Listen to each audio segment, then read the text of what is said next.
শুক্রবার রাজবাড়ীর গোয়ালন্দে ঘটেছে বাংলাদেশের ইতিহাসের সবচেয়ে ভয়াবহ ও জঘন্যতম ঘটনা। নুরুল হক ওরফে নুরাল পাগলার মৃতদেহ কবর থেকে তুলে নিয়ে সড়কের ধারে জনতার সামনে আগুন লাগিয়ে দেয় তৌহিদি জনতা। একদিকে ছিল ভয়াবহ সহিংসতা, অন্যদিকে আইন শৃঙ্খলা বাহিনীর চিরাচরিত অপারগতা।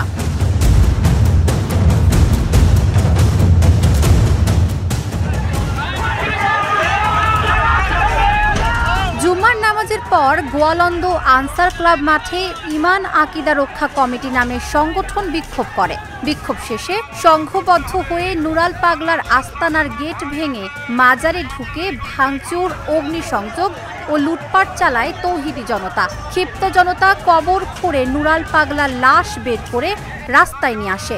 রাস্তার ওপর আগুন জ্বালিয়ে পুড়িয়ে দেওয়া হয় সেই লাশ।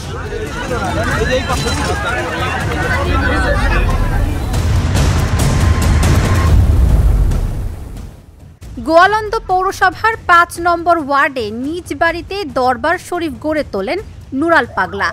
৮০-র দশকের মাঝামাঝি নিজেকে ইমাম মাহাদি দাবি করা নুরাল পাগলার সকল কর্মকাণ্ডই ছিল শরীয়ত বিরোধী। ২৩ আগস্ট বার্ধক্যজনিত অসুস্থতায় মৃত্যুর পর রাতে মাটি থেকে কয়েক ফুট উঁচুতে বিশেষ কায়দায় নিজ আস্তানায় দাফন করা হয় নুরাল পাগলার লাশ।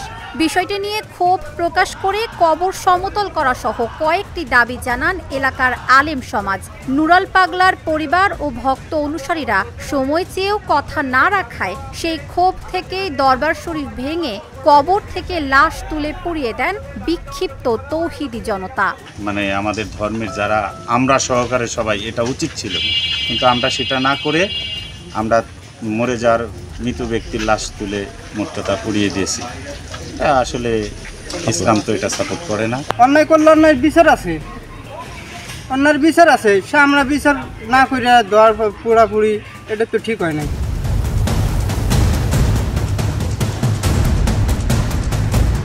প্রশাসন ও আইন শৃঙ্খলা বাহিনী সময় মতো পরিস্থিতি নিয়ন্ত্রণে আনতে পারেনি।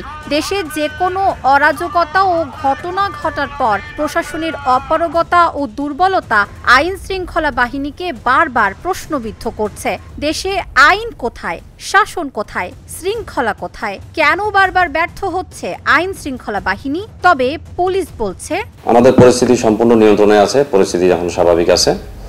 আমরা এই ঘটনার সাথে যারা জড়িত, হামলার সাথে যারা জড়িত, ভাঙচুরের সাথে যারা জড়িত, তাদেরকে আমরা শনাক্ত করে তাদেরকে দ্রুত আইনের আওতায় নিয়ে আসার জন্য আমরা বদ্ধপরিকর। যা দেখছি আমরা তা শুধুই কি আইনের অপারগতা, নাকি সরকারের ব্যর্থতার জানান দিচ্ছে? রাষ্ট্র কি যথেষ্ট দায়িত্ব পালন করছে?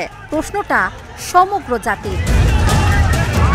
Dhaka journal, news desk.